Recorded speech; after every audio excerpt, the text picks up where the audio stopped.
बच्चों देखिए, इस क्वेश्चन में हमें बताया है कि ए और बी दो पार्टनर्स हैं जो प्रॉफिट और लॉसेस शेयर करते हैं अपने इफेक्टिव कैपिटल के रेशियो में।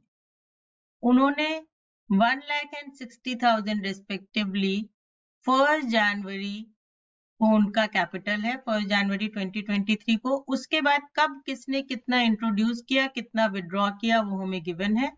तो उसके बेसिस पे हम इफेक्टिव कैपिटल निकाल लेंगे। जिस इफेक्टिव कैपिटल पे हम जब 12% पर एनम का इंटरेस्ट निकालेंगे तो हमारा इंटरेस्ट ऑन कैपिटल आ जाएगा, और उस कैपिटल का जब हम रेशियो निकालेंगे इफेक्टिव कैपिटल का तो हमें हमारा प्रॉफिट शेयरिंग रेशियो मिल जाएगा। फर्दर हमें गिवन है कि ए ने 1,000 per month at the end of each month withdraw किया है बिगनिंग फ्रॉम जनवरी 2023, यानी शुरू से ही कर दिया है। बी की जो ड्राइंग है वो है 1,000 on 30th June and 5,000 on 30th सितंबर। तो इसके बेसिस पे हम 10% पे इस पे इंटरेस्ट ऑन ड्राइंग्स कैलकुलेट कर देंगे।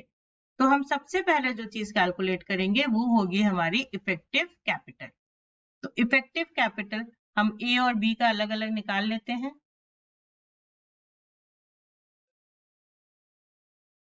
तो हम सबसे पहले निकाल रहे हैं इफेक्टिव कैपिटल, और इफेक्टिव कैपिटल हम सबसे पहले निकालते हैं ए का। तो 1 जनवरी 2023 को ए के पास 1 लाख रुपए का कैपिटल था, यानी ये कैपिटल जो है उसका फुल ईयर के लिए एम्प्लॉयड है, that means for 12 out of 12 months. उसके बाद उसने 1 अप्रैल को 10,000 इंट्रोड्यूस किया, यानी 10,000 जो है वो 9 मंथ्स के लिए एम्प्लॉयड है। फिर उसने 1 जुलाई को 5,000 कैपिटल इंट्रोड्यूस किया, तो दैट मीन्स ये 5,000 जो है ये 6 मंथ्स के लिए एम्प्लॉयड है। उसके बाद उसने 30th सितंबर को 40,000 विड्रॉ कर लिया, दैट मीन्स 40,000 को हम कितने मंथ्स के लिए करेंगे, 3/12 के लिए सब्ट्रैक्ट कर देंगे, क्योंकि इतने से वो कैपिटल कम हो गया। This is drawing from capital. तो इसको जब आप प्लस माइनस करेंगे तो ये आएगा 1 लाख। अब बिल्कुल इसी तरह से बी का देख लेते हैं। बी का जो ओपनिंग कैपिटल था दैट वाज 60,000। तो ये कैपिटल जो है पूरे 12 मंथ्स के लिए एम्प्लॉयड रहा बिजनेस में। उसके बाद उसने 1 जुलाई को 30,000 कैपिटल और इंट्रोड्यूस किया, जो कि 6 मंथ्स के लिए एम्प्लॉयड रहा बिजनेस में, यानी इसका जो इफेक्टिव कैपिटल हुआ वो हुआ 75,000। अब हम सबसे पहले निकालते हैं प्रॉफिट शेयरिंग रेशियो। तो प्रॉफिट शेयरिंग रेशियो क्या है, जो उनके इफेक्टिव कैपिटल का रेशियो है, that means 1 lakh is to 75,000, और we can say 4:3। उसके बाद हम क्या निकालेंगे, उन दोनों का interest on capital.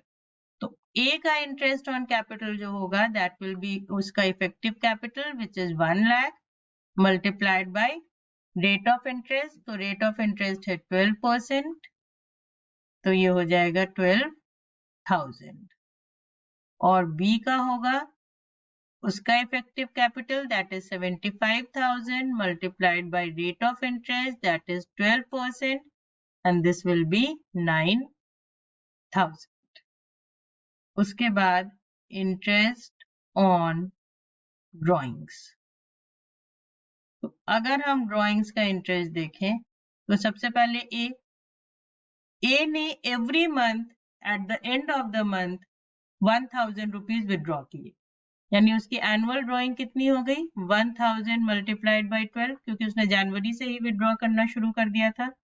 End of every month कर रहा है, यानी उसका एवरेज पीरियड क्या हो गया 5.5/12, और रेट ऑफ इंटरेस्ट है ड्राइंग्स का 10%, तो इंटरेस्ट हो जाएगा 550 रुपीज। और बिल्कुल इसी तरह से अगर हम बी का देखते हैं तो बी ने जो ड्राइंग करी है वो 1000 करी है जून में, तो यानी 6 मंथ्स के लिए उस पे इंटरेस्ट लगेगा एट रेट ऑफ 10%। और उसके बाद करी है 5000 सितंबर में, तो उस पे 3 मंथ्स के लिए इंटरेस्ट लगेगा एट रेट ऑफ 10%। इसको कैलकुलेट करके जो हमारा इंटरेस्ट आएगा दैट विल बी ₹175। तो ये हमारी सारी चीजें आ गई। हमारा प्रॉफिट शेयरिंग रेशियो, दोनों पार्टनर के इंटरेस्ट ऑन कैपिटल्स एंड दोनों ही पार्टनर के interest on drawings. So hope this is clear to you.